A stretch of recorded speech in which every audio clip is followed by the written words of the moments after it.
Assalamualaikum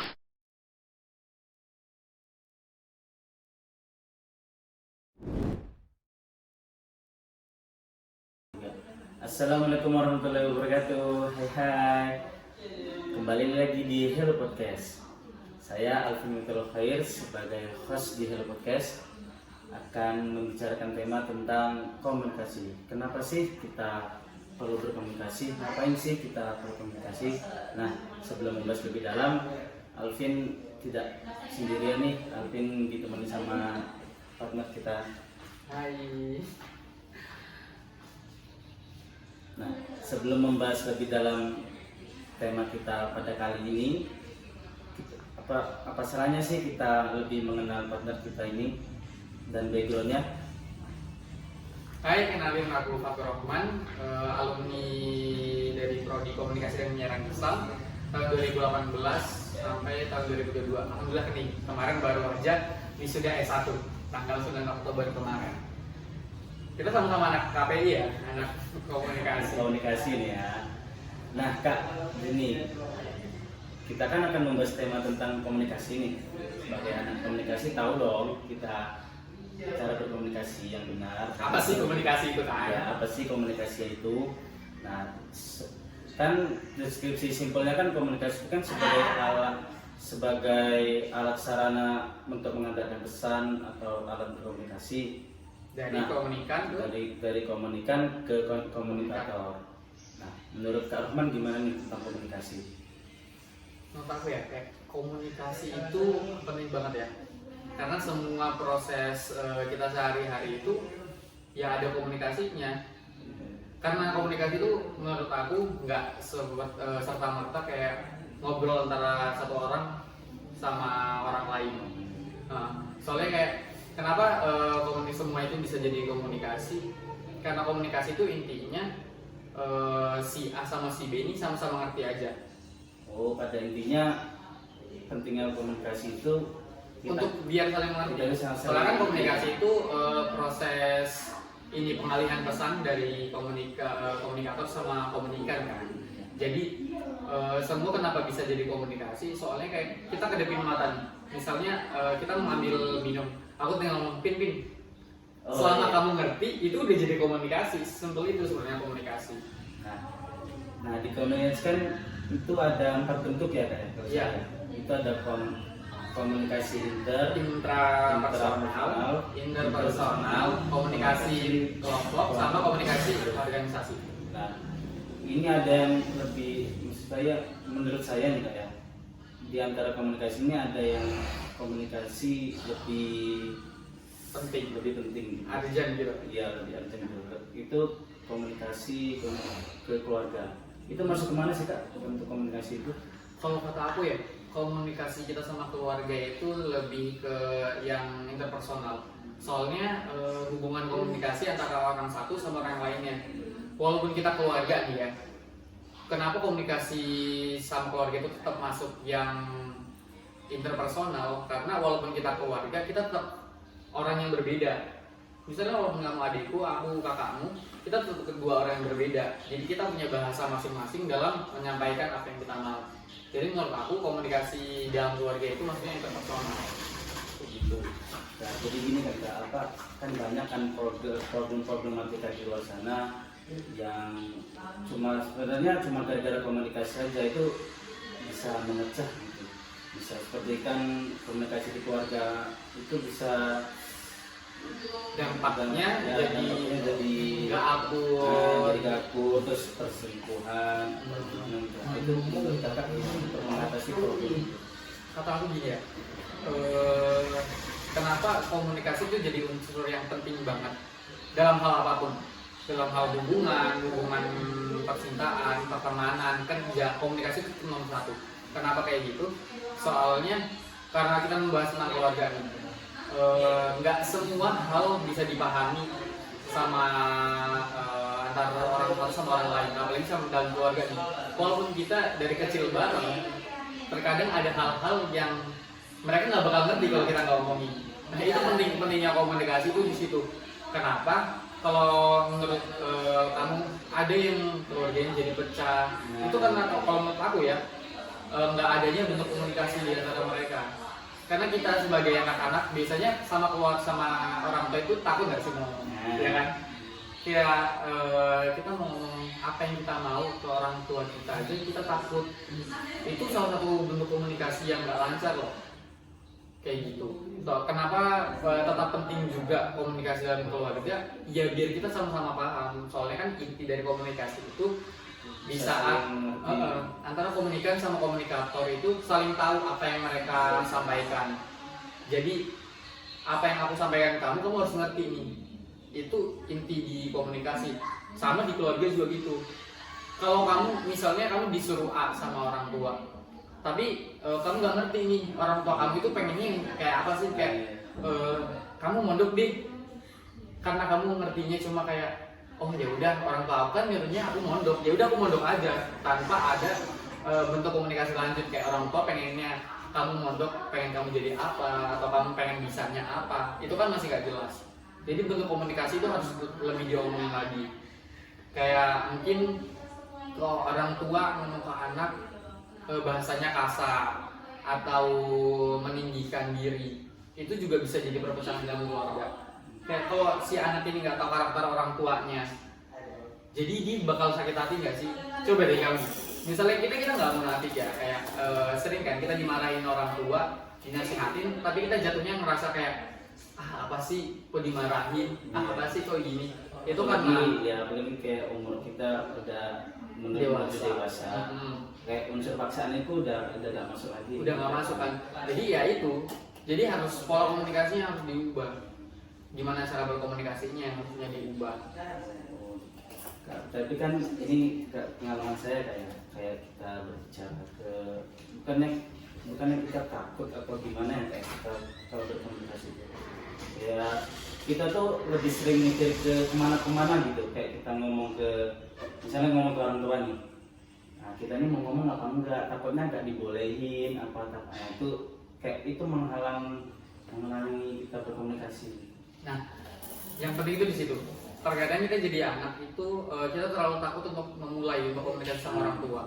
Padahal sebenarnya kalau kita nggak ngomong sama orang tua juga nggak bakal ngerti kita ngomongnya apa. Padahal yang lebih salah lagi itu kalau kita yang nggak ngomong. Malah kalau nggak ngomong itu bakal lebih salah lagi.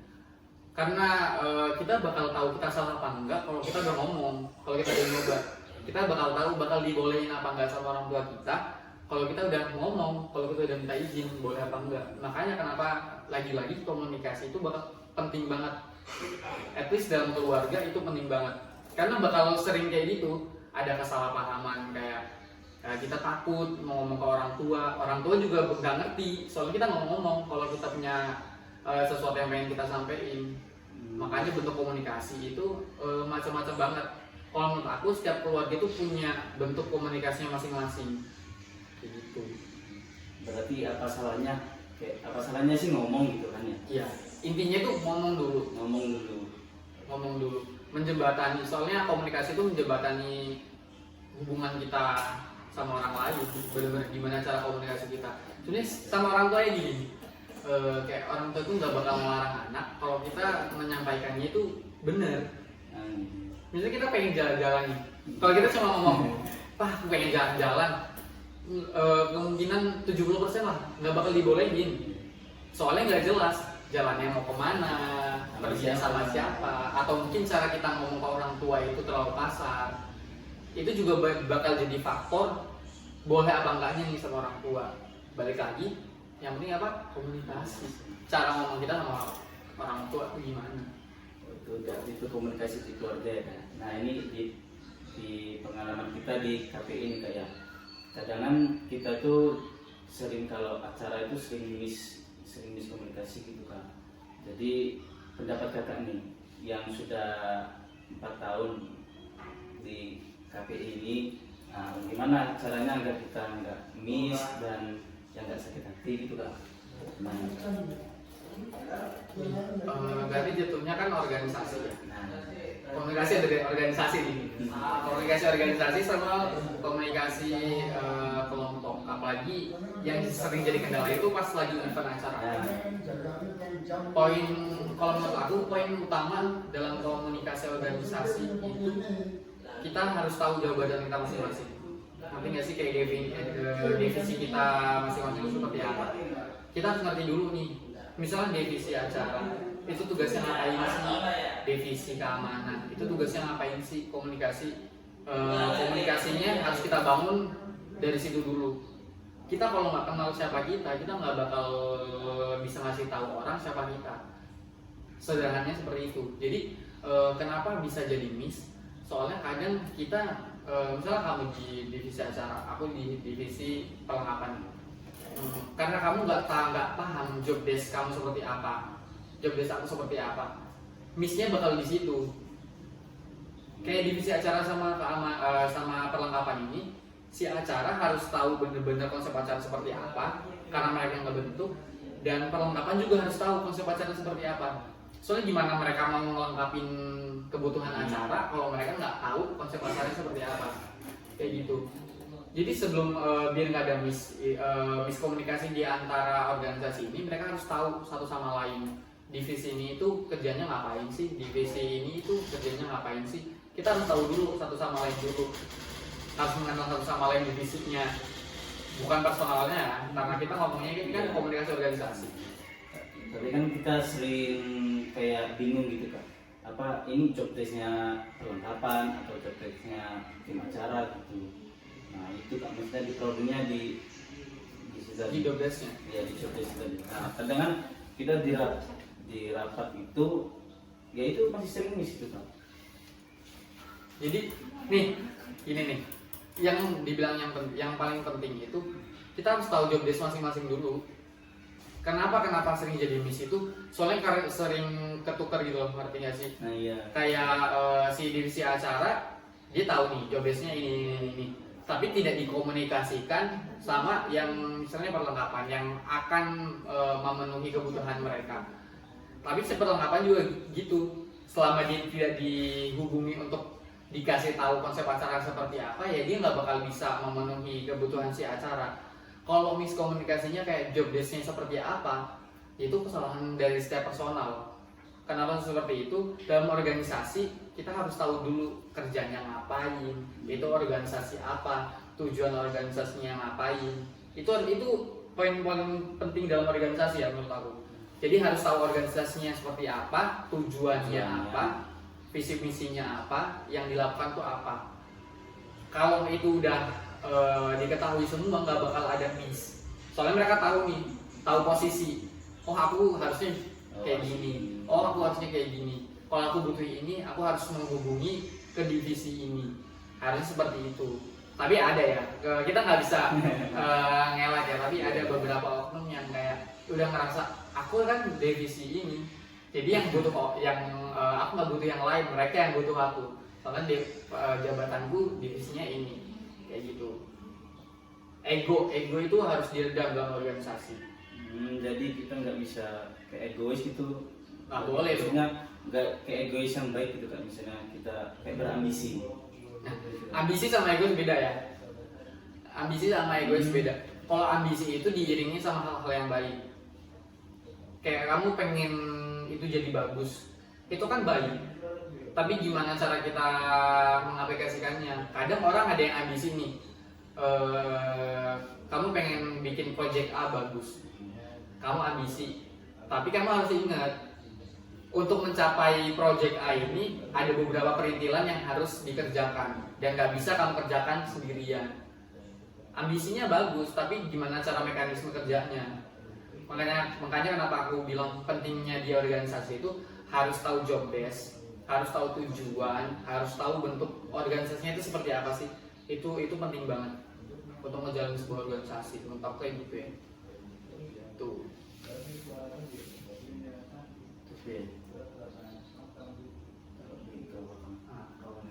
Ya udah, ini aja. Mau tutup apa mau bahas lagi? Bahas apa?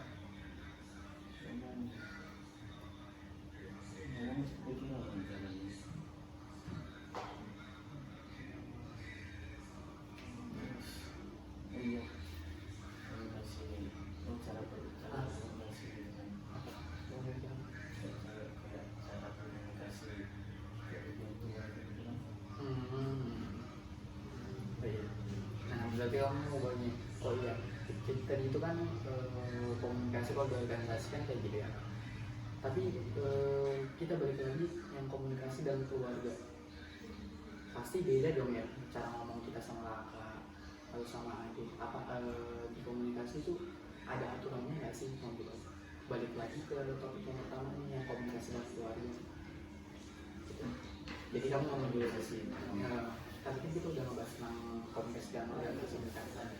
Aku pengen balik lagi ke topik kita yang pertama, yang komunikasi dalam keluarga. Sebenarnya di komunikasi itu ada nggak sih cara ngobrol atau komunikasi pastinya dalam keluarga itu gimana sih? Ngomongnya ke kamera. Nah kita kan udah ngebahas tentang komunikasi organisasi. Nah kita udah membahas tentang komunikasi organisasi nih. Nah, saya ingin balik lagi ke komunikasi antar keluarga. Oh, topik awal ya, komunikasi. Kembali ke topik awal. Nah, jadi di komunikasi itu ada titik caranya nggak sih Kak? Kayak kita berkomunikasi dengan yang lebih tua, berkomunikasi dengan yang lebih muda itu ada cara-caranya nggak sih Kak? Oh, ada banget sih. Kalau menurut aku ya, komunikasi dalam keluarga itu kita harus tahu posisi. Lagi-lagi dalam berkomunikasi kita harus tahu posisi kita di mana, seperti apa. Sebelum kita menentukan langkah kayak mau berkomunikasi, kita harus tahu titiknya. Kayak kita dalam keluarga nih, posisinya sebagai anak, nggak mungkin dong kita di keluarga kita ngomong sama orang tua kayak lu gue, aku kamu, kan nggak mungkin banget. Terkadang kalau komunikasi dalam keluarga itu ada komunikasi orang tua ke anak, orang tua ke anak, anak ke orang tua. Ada yang komunikasi dari adik ke kakak dan kakak ke adik. Komunikasi beda semua tuh, nggak bisa kita samain. Kayak komunikasi antar ibu sama bapak itu juga bakal beda lagi. Kenapa kayak gitu?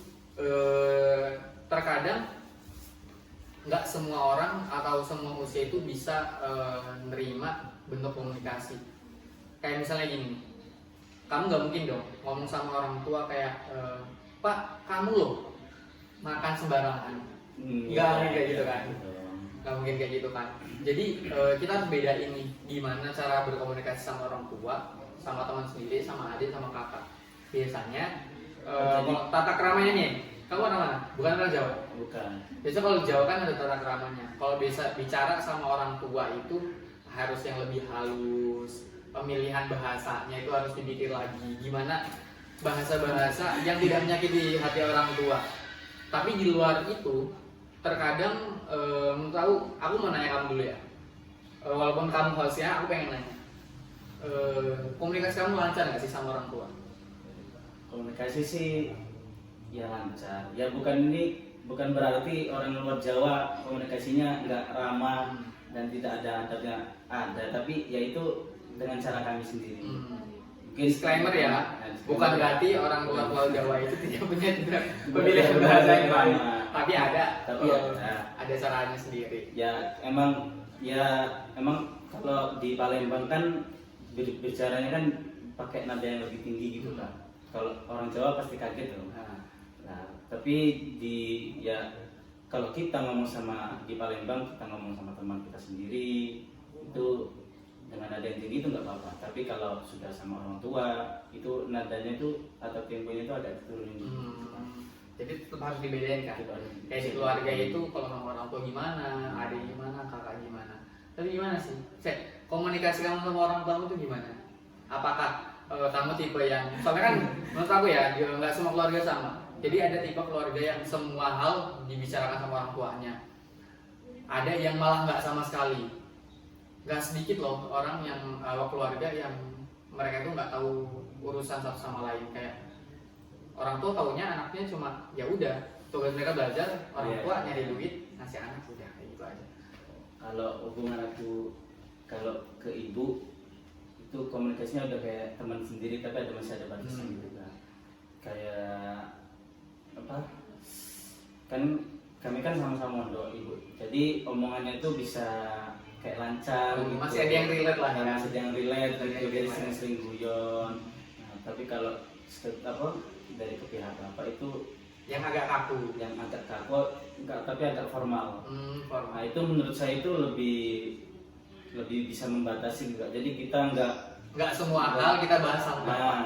jadi enggak semua, takutnya ntar kalau kita jadikan, kalau aku sendiri nih ya, kalau kita jadikan teman ntar kita takut semena-mena gitu kan. Ya, bener-bener.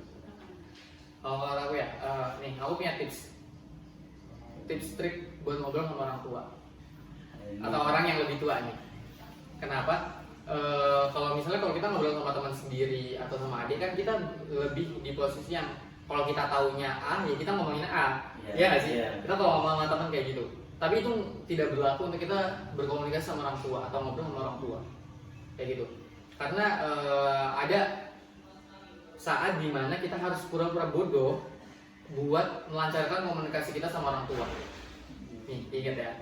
Jadi kita nggak harus kalau mau misal sama orang tua itu kita harus tahu posisi kita tuh di bawah. Jadi jadilah gelas kosong gitu ini. Ya, walaupun kita tahu nih, pura-pura aja nggak tahu.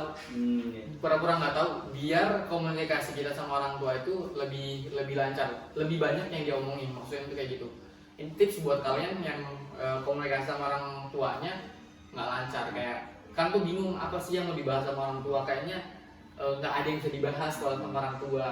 Soalnya udah terbiasa ya orang tua ngomongnya cuma yang formal-formal aja. Soalnya nggak sedikit orang tua yang ngomong kayak. Jadi kan kadang kan itu jadi problem, kita males ngomong sama orang tua gitu. Bener. Terlalu formal gitu kan.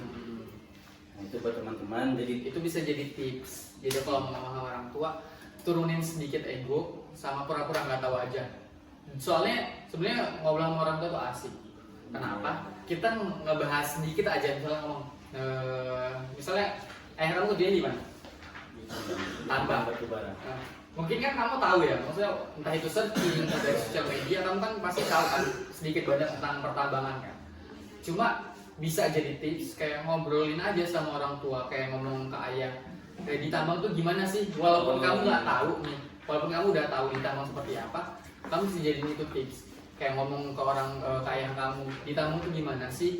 Kerjanya ngapain sih? Apa aja yang dilakuin sih? Walaupun tahu, tapi kalau kamu pura-pura nggak tahu itu bakal jadi pancingan biar kamu bisa ngobrol sama orang tua. Tuh. Nah, nggak kerasa nih Kak, kita udah ngomong panjang lebar tentang komunikasi. Mulai dari bentuk-bentuk komunikasi, komunikasi organisasi dan komunikasi keluarga. Nah, ini bisa saya ambil kesimpulan ya tentang komunikasi organisasi. Sebenarnya cara berkomunikasi itu kita dalam organisasi itu kita harus tahu dulu seperti apa organisasi itu, tujuan organisasinya, dan hak dan kewajiban organisasi itu. Di komunikasi keluarga saya ambil kesimpulan mulai aja dulu nggak sih Kak ngomong. Kadang kan kita emang nggak berani kayak mulai omongan dengan orang tua kan, yang sebenarnya apa yang kita takutkan itu kan sebenarnya nggak ada sih kan? Iya, kadang-kadang kayak gitu. Masalah terbesar kita itu emang kita takut memulai. Ya, kita takut memulai. Padahal komunikasi dan keluarga yang penting itu kita mulai dulu, mulai aja dulu. Kayak gitu. Oke, mungkin itu aja dulu Kak ya. Semoga apa yang kita omongin tadi bisa bermanfaat bagi kita berdua ya khususnya ya, dan umumnya untuk semua teman-teman yang bakal nonton tadi. Nah, cukup dari saya. Wassalamualaikum warahmatullahi wabarakatuh.